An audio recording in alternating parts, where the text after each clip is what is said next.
Money is the result, not the goal. You don't earn money by wanting it. You earn it by becoming valuable to others.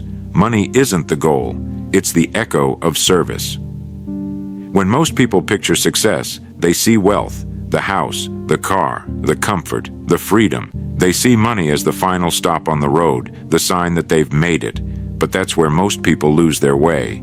Because money was never meant to be the goal. It's simply what shows up after you've done something worthwhile, after you've become someone worthwhile.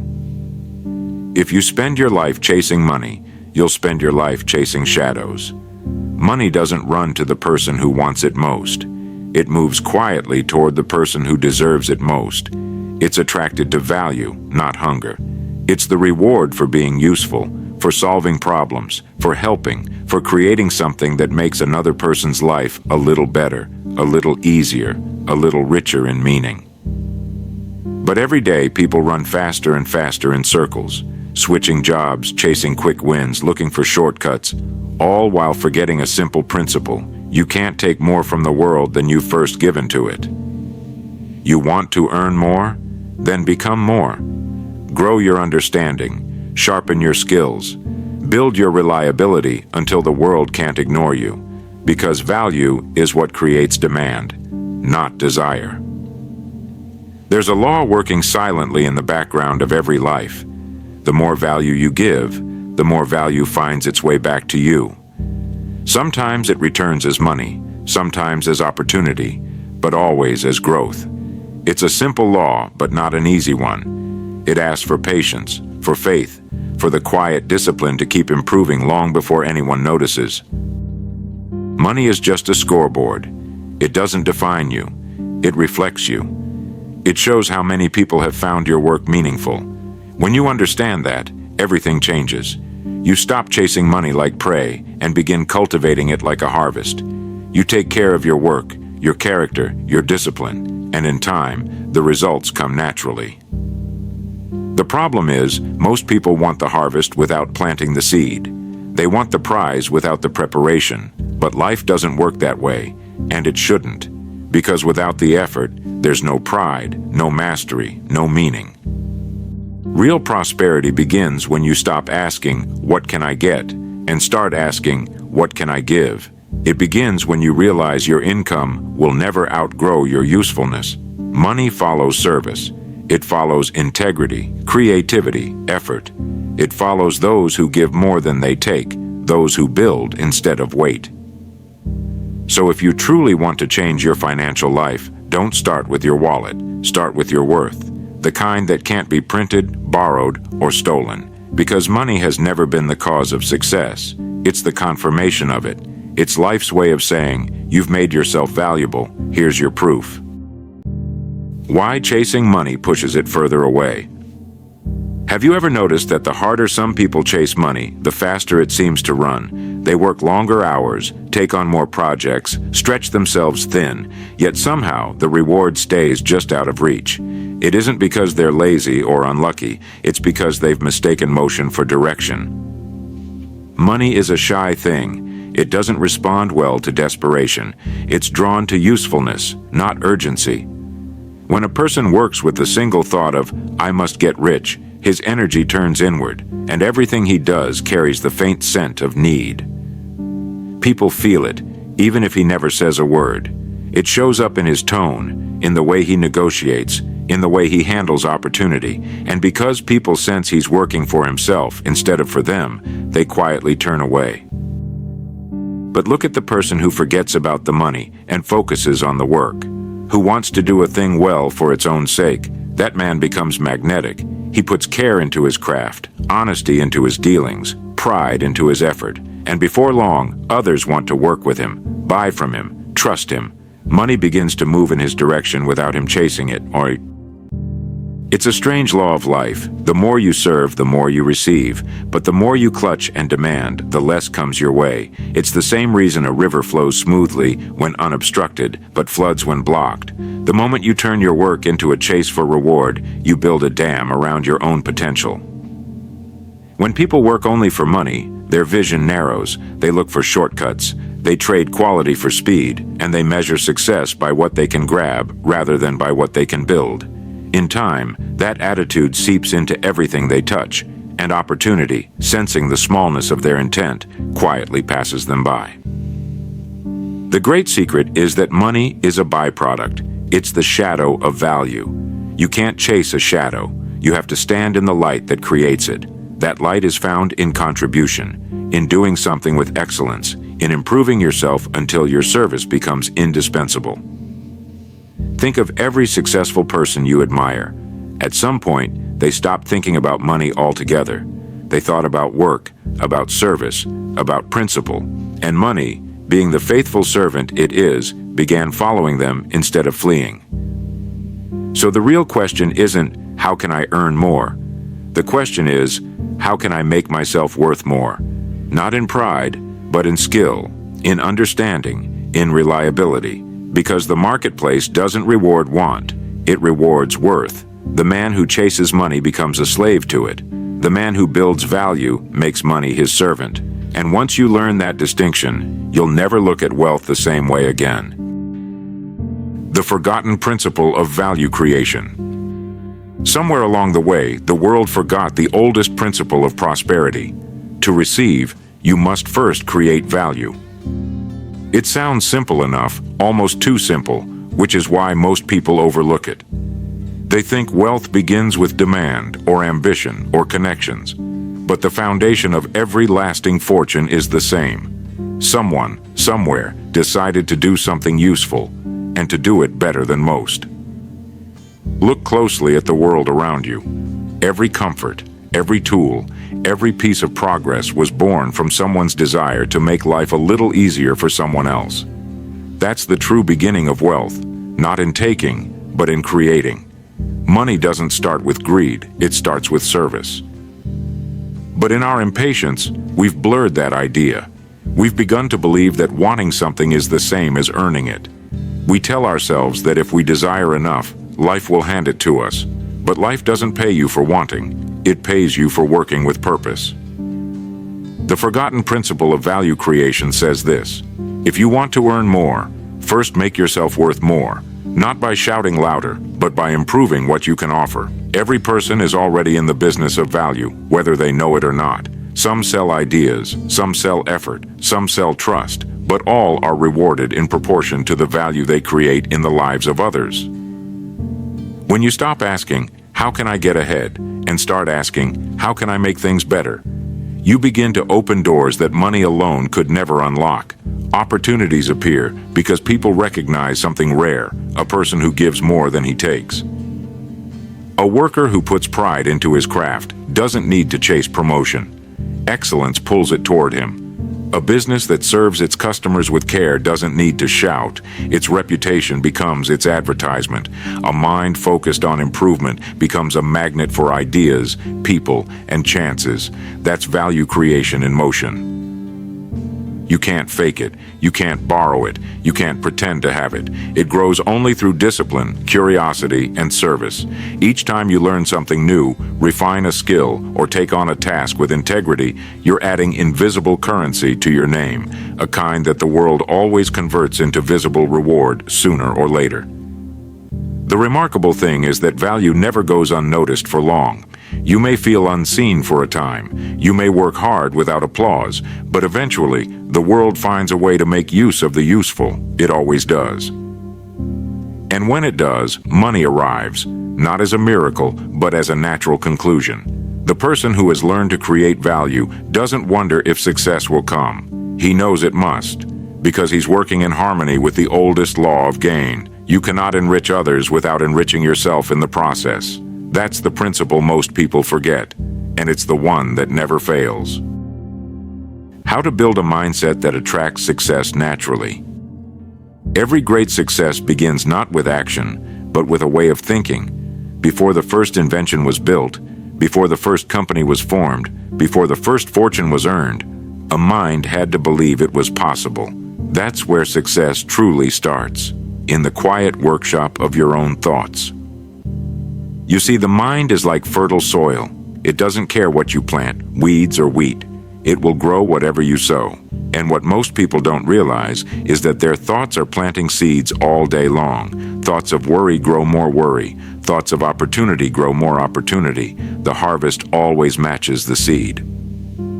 So if you wish to attract success naturally, you must first take charge of the only thing you truly control, your mind. The people who live extraordinary lives are not luckier, nor are they born with more. They have simply disciplined their thinking. They've trained their minds to look for value, for solutions, for growth, even in the face of difficulty. Most people do the opposite. They focus on what's missing, what's unfair, what's wrong, and because that's where their attention lives, that's what life keeps showing them. They become experts in limitation instead of progress. The habit of negative thinking becomes a magnet. It pulls problems closer. But a person who guards his mind, who fills it daily with ideas of growth, purpose, and gratitude, becomes magnetic in a different way. He attracts opportunity because his attitude signals readiness. He walks differently, speaks differently, carries himself differently, not in arrogance, but in calm assurance. The difference between success and struggle is often just that subtle. One man wakes each day asking, "What can I build today?" The other wakes asking, "What might go wrong?" Both are answered exactly as they ask. That's why you must treat your mind as carefully as a craftsman treats his tools. Keep it sharp, keep it clean, and never let it grow dull with doubt. Study ideas that lift you. Surround yourself with people who encourage growth. Work every day on feeding your mind something worthwhile, because what goes in must come out. You don't attract success by trying to impress others. You attract it by developing yourself until the world takes notice. The person who focuses on service, on integrity, on quiet mastery, doesn't need to chase opportunities.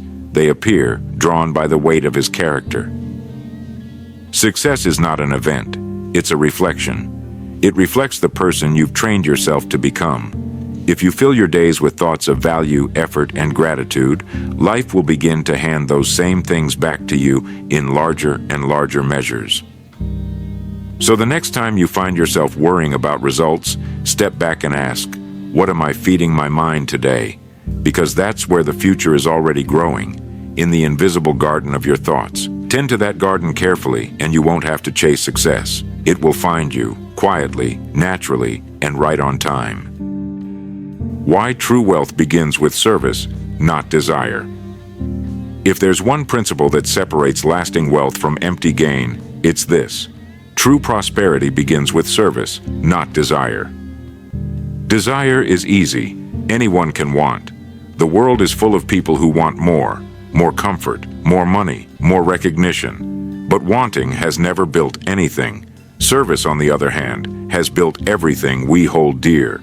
Every bridge, every invention, every idea that ever improved life started because someone cared enough to make something better for someone else. Wealth, in its purest sense, is a byproduct of service. It is the quiet return the world gives to those who improve it. The man who serves with excellence doesn't have to chase reward. Reward has a way of finding him. It may not come instantly, but it comes inevitably. When you make yourself useful, you become needed. And when you become needed, you become valuable.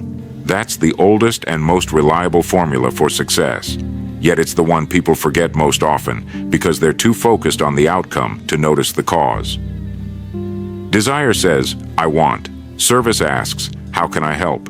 And between those two questions lies the entire difference between frustration and fulfillment.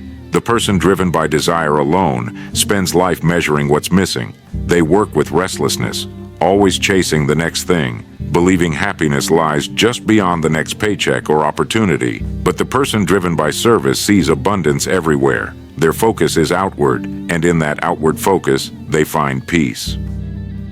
You can't measure wealth by what's in your hand, only by what you've placed in others, because every act of service plants a seed, and every seed grows into something of value. Some seeds grow into trust, others into opportunity, some into money, and some into friendships that last a lifetime. If you study the lives of those who built enduring wealth, not quick fortune, but lasting prosperity, you'll find the same thread running through them all. They weren't motivated by greed. They were motivated by the desire to serve. They built businesses because they believed they could do something better. They led people because they believed they could guide them well. They earned wealth because they first earned trust. When you stop thinking about money and start thinking about service, you begin to attract both. The world is always looking for people who care, who do things with sincerity, who go beyond what's required.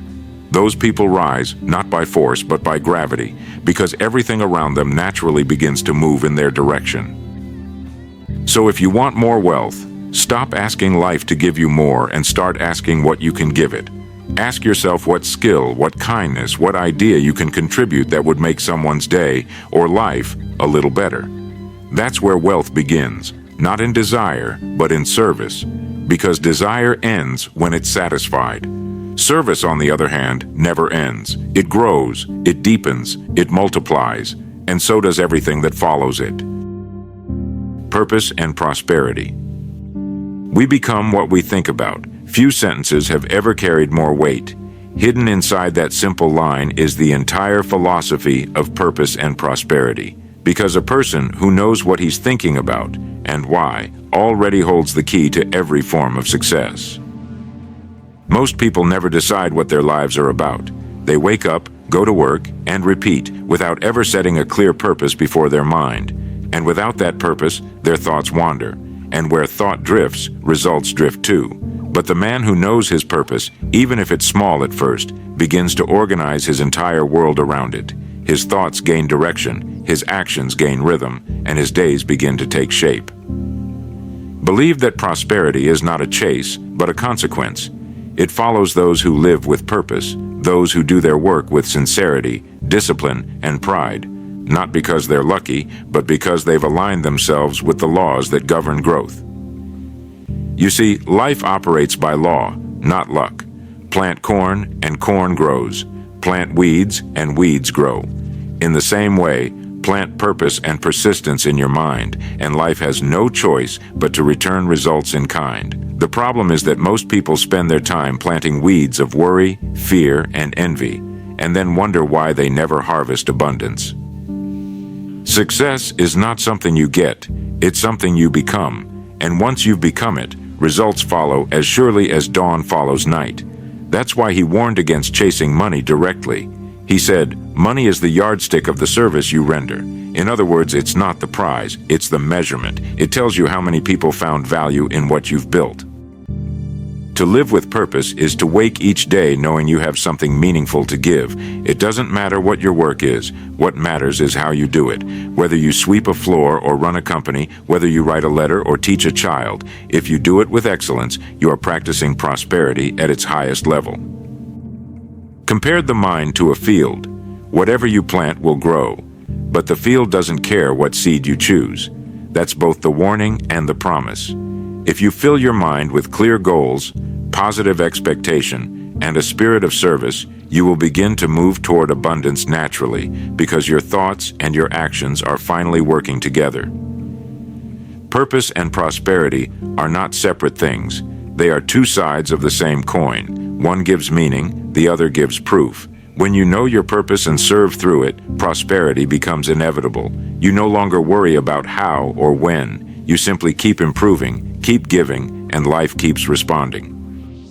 The person you become is far more important than the money you earn, because once you become the right person, money becomes the simplest part of your life. So, money was never the goal. It was never meant to be chased, worshipped, or feared.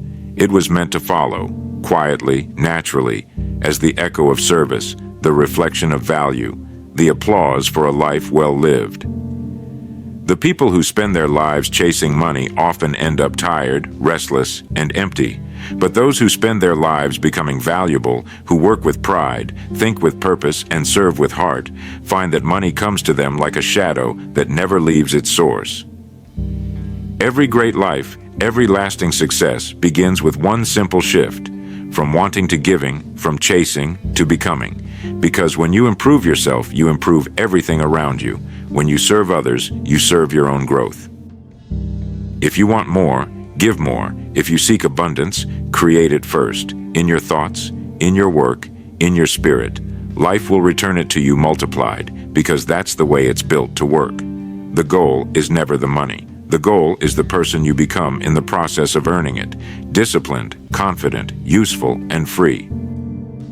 And when you become that person, you'll find that you don't have to chase money anymore. You'll simply attract it, the same way light attracts everything that grows toward it.